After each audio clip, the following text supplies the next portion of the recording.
mun na ko nangu l'homme qui est le plus informé au Sénégal mun naan yëgul carrément que. C'est une manière de calmer les jeux. Donc ça s'est calmé depuis hier, tant mieux, tant mieux. Mais est-ce que kii di Barthélémy Dias sax carrément ak champ politique bi nu mu bouleversé woo ak violence yi nga xam ne nemmeeku neen ko waroon neen ko convoqué à pareille heure. ñoom ñoo ko def ñoo ko tey voilà donc c'est l'État qui est agressif. C'est l'État qui est agressif, c'est Macky Sall qui est agressif avec sa police et la gendarmerie qui lance des grenades et des bombes lacrymogènes. Vraiment opposition lan la ñuy def sànni xeer rek ñu am seen làmmiñ comme Ndella Madior wax fi ñu wax mel ni pistolet. dégg nga wax ji ñeneen jël xeer bu kii rek sànni ñoom daal loolu la ñu mën a wax mais ñeneen ñi nag ñoom l'État ñu ngi seen bombe lacrymogène seen balle seen et cetera et l'infiltration ils infiltrent tout le monde voilà avec les services de renseignement voilà affaire coow daal cette histoire de charte de la paix moi je crois pas à cette histoire donc c'était pour amuser la galerie et puis distraire les gens voilà. Donc vous donnez raison à Sonko ñi nga xam ne ñu bëri dañoo. c'est pas le seul opposant donc man de ku ma bëgg la ku ma bëgg a rey je serai en légitime défense voilà donc on peut pas me dire écoute tu vas signer là puis tu vas croiser les bras alors que en réalité c'est l'État qui persécute. C'est vrai.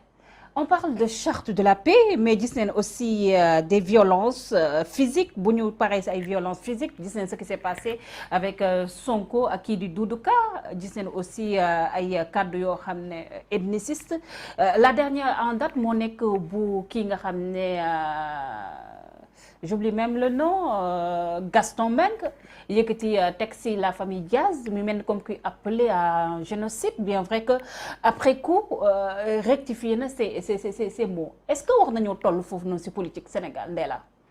gars yi dañuy bëgg a jàppale rek Macky Sall Gaston pour ce qui concerne Gaston dañuy jàpp rek ñi nga xamante. mais jàppale Macky Sall dafa bëgg a jàppale Macky Sall ba def lu ëpp quoi. il s'est excusé tout le monde a vu mon ami Gaston. Et je dois lui dire que Barthélémy Diaz, en tout cas Jean-Paul Diaz a dit tout le monde, ñëpp ko dégg qu'il est lébu. D'accord? Tout le monde sait qu'il est lébu. Voilà, donc il n'est pas plus sénégalais que Barthélémy Diaz. Vraiment. ak ban conséquence la war a am parce que gis nañ Ousmane Sonko gars yi à chaque fois bu ñu koy attaqué dañ koy rattaché directement avec la Casamance ñu gis ne aussi que kii mel ni comme ndeysaan suñu papa bi j'oublie même le nom nga xam ne dafa am retrait maintenant ci politique bi traité woon na ko fi sax de rebelle.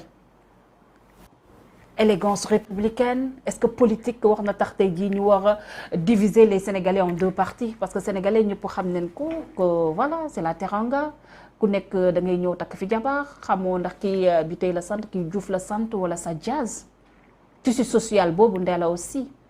oui est-ce que yéen politique yi aussi wax ngeen ci ko. dafa juum c'est tout dafa juum ku fi juddoo rek.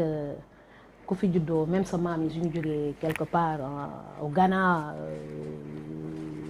Et bizarrement c'est ce qu'on reproche à Éric Sénégalais Zemmour de naissance voilà. Et c'est ce qu'on reproche à Éric Zemmour finalement est-ce que le Sénégalais n'est pas plus raciste que même les Européens aussi sénégalais. Bon, tout le monde n'est pas Gaston. Je viens de te dire que Jean-Paul Diaz a dit clairement qu'il était lébu.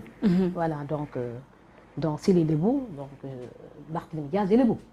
Tout à fait Ndella ñu wax ci beneen mbir boo xam ne aussi toile bi yëpp mer nañ ci pour indi nañ ci seen vague d'indignation le fait que président de la République recevoir kii nga xam ne mooy Djibril Ngom moo nekk le mandataire de Yewwi Askan bi à Matam nga xam ne dafa dawoon ak seen ay liste finalement mu rejoindre les marrons beiges mais à notre grande surprise dañoo gis kii di président de la République Macky Sall recevoir ko en tant que président de la République Macky Sall en tant que président est-ce que waroon jouer à ce jeu. C'est la gestion du matin. Midi matin. C'est la gestion du matin. Mais quelle valeur lay renvoyer à la population pour ne pas dire aux enfants. C'est pas bien. C'est pas bien. C'est la valeur c'est la gestion du matin. war na recevoir ku nekk ba mu des koo xam dafa sàcc ay documents. C'est la gestion du matin.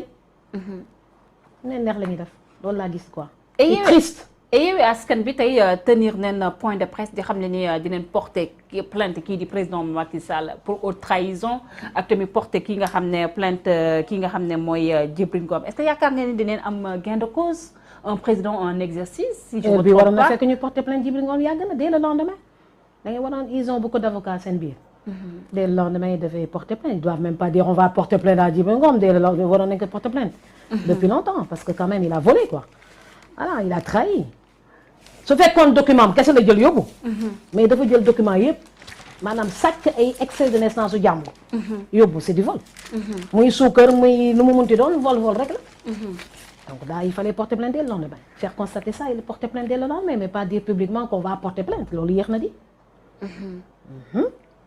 Ndella élection locale yi vous faites partie des femmes qui sont en tête de liste proportionnelle mais sous la bannière de Wallu Sénégal ñu gis ne carrément les femmes si élection yi ba tey elles ont du mal à s'imposer gis nga ce qui s'est passé avec Souma Wardini à Dakar tey jii est-ce que jàpp ngeen ne yéen femmes yi si wàllum politique gëdd gi leen waroon jox na leen ko. ñoo ko war a joxal suñu bopp c'est tout voilà loolu il faut que les femmes leaders acceptent de créer chacune un parti politique jigéen leader bu nekk dafa war a créer parti politique yàgg naa ko di yuuxu. pour yow Soham elle ne s'est pas assez imposée. c'était avec beaucoup de retard xam nga gars yi su fekkee dañoo bëggoon on sentait carrément que gars yi kii lañ gënoon bëgg ah. parce que lii mi lañ gënoon bëgg. maintenant heureusement que elle s'est présentée sur une autre bannière. donc ça veut dire qu'elle avait un plan B. voilà que ce soit su bannière u Yewwi wala bannière u xawma fan la nekk mujj nekk. toujours est-il qu'elle est tête de liste majoritaire hein.